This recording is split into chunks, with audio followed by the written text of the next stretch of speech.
didn't say anything. Then a few days later he came back and said to me, you know, I've been absolutely thought I like that. Well, he gave it a go. So he came back and said yes, wondered what it was all about, didn't really have any idea. He went and decided to have a go. He handed in his papers.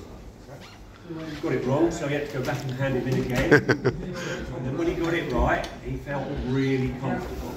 So we're going to be lucky because we're going to have an independent stamp. Brilliant. Fantastic.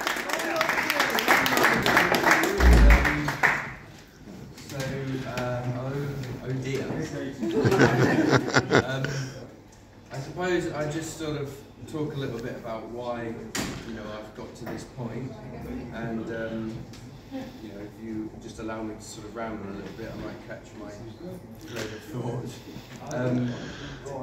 So my involvement in this obviously has extended from the Friends of Millbrow Bridge thing. I want to put that straightforward. That has to be my leading point. The judicial review has rolled on now for so long. The issue of the bridge is still open for debate, and now it's coming into the election season. And I realised, well, someone's going to have to actually bring that issue to a head. And then I realised that actually that's going to have to be me. And so, Roy puts the idea, by the way, that you can stand. And so, yes, I've decided to stand for Romsey. Now, my personal sort of motivation is, as I was explaining to Jenny just a minute ago, I wanted to bring all of this information that I found and really drive it into the public awareness, because the actual political parties are trying to downplay everything, and I've been getting really frustrated and wound up, from a kind of journalistic point of view. And so I realised, well, actually, if you bring it into the election, bring it all out again, and make it into a sort of hot topic again, because it is important. The response that I've got since announcing that has been amazing.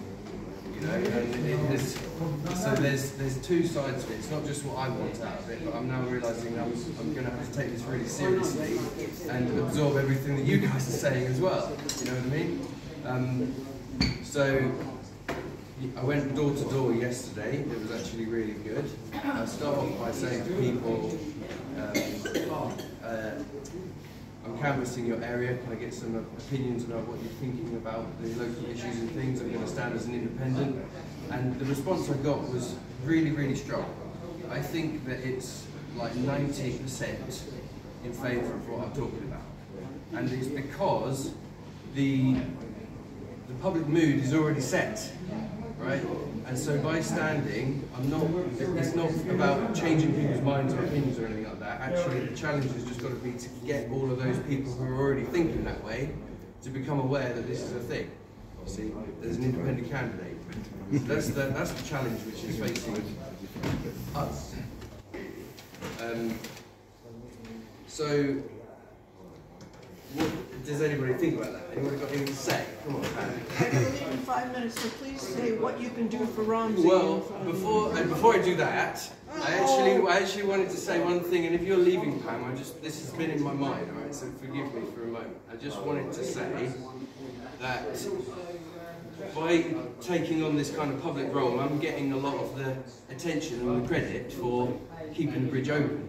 But it wasn't my idea to do the judicial review. Right? I was invited on by a guy, right, who is a mad bastard, basically.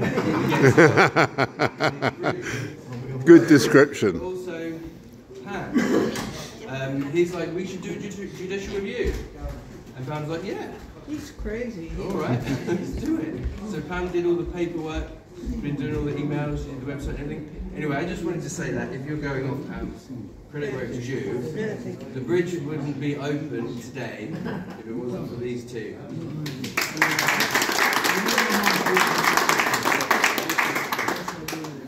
Now, what can I do for Romsey? Realistically, I can only channel the words and views and concerns of the people I talk to and take them into the chambers and actually speak clearly and honestly and actually channel. Joe? Many problems in Romsey. Yeah. Cracked pavements, hazards, potholes. Yeah. And to be honest with you, as I said to you, I think earlier, I accidentally fell into a pothole Tuesday, 4th of March, and had spent 5 hours A&E. Yes, Joe, the pothole situation is like, it's a forever thing, and everybody talks about the potholes. I honestly don't know what to say about the potholes. At this stage, you know, if I got in there and got involved with these people and actually learned about how it worked, we might actually be able to do something about it. Thing is, sorry to interrupt, Pam has like 4 minutes, right? To my absolute shock, 4 people came to my help, which proves how good Romsey is amongst some. And also, not only that fact, oh yes, to my absolute, you know, annoyance really, somebody must have reported, and that pothole, massive pothole, was filled in the next morning. But the council, well yes, but the council was so quick to do it, it didn't improve my injury. I'm going to move back on. Yeah, okay. Alright. Can I ask something? Yes. Do you think you will not pay is what we're all I mean, actually, to be honest, with the surveying that I've been doing, yes. Like I said, the actual, well, like I said, with the surveying that I've been doing and the work on the ground on the street, Sorry, Neil. I actually think there is a chance that we could unseat Labour here. I think that the mood has shifted that much. And that's not anything that I've done. I've just walked into a situation and I found so many people are sick to death of Labour and the current Labour councillor and the way that they've sort of taken or attempted to take the city.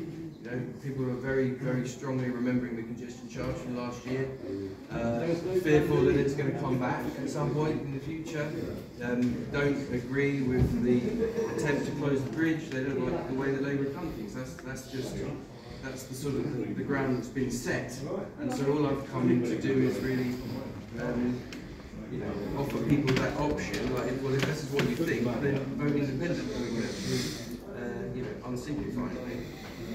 Send the message. Can I just ask you very, very clear why you're standing?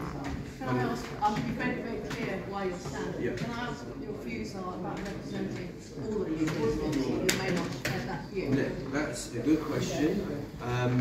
And, you know, obviously, you have to agree to disagree, and you have to listen to each other's points of view. I think the most important thing is just listen to each other.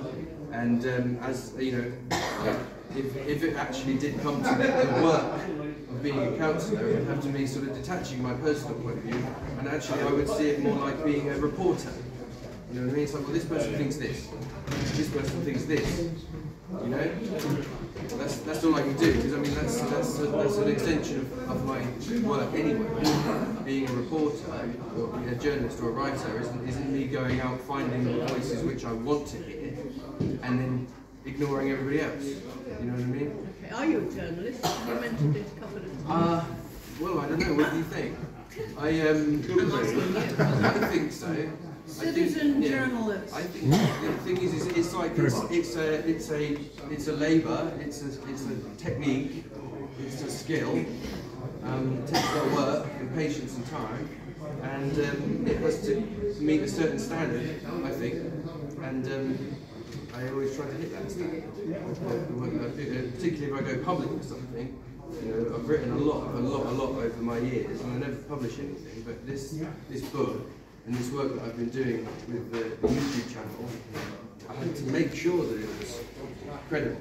You know what I mean? Because I'm putting myself out there in the public. Because I don't know anything about that. That's why I'm asking you if you're a journalist. Well, what does other people think? Am I a journalist? Yeah. And an author. You sound very outspoken. Only when audiences as sort of receptive and open-minded as this. I do keep my mouth shut most of the time. I grew up in Cambridge, so. Go on. You say you're represent all the people. I think you have to listen to all the people. If 70% want one thing, and 30% want the other, you're going to have to take a different point 30%. Well, that's a good point as well. And I think there's something to be said with that. There are certain things, like closing the bridge or bringing in congestion charge. I don't think these things should even have been put to the people for, what do you think? It's just like you could say,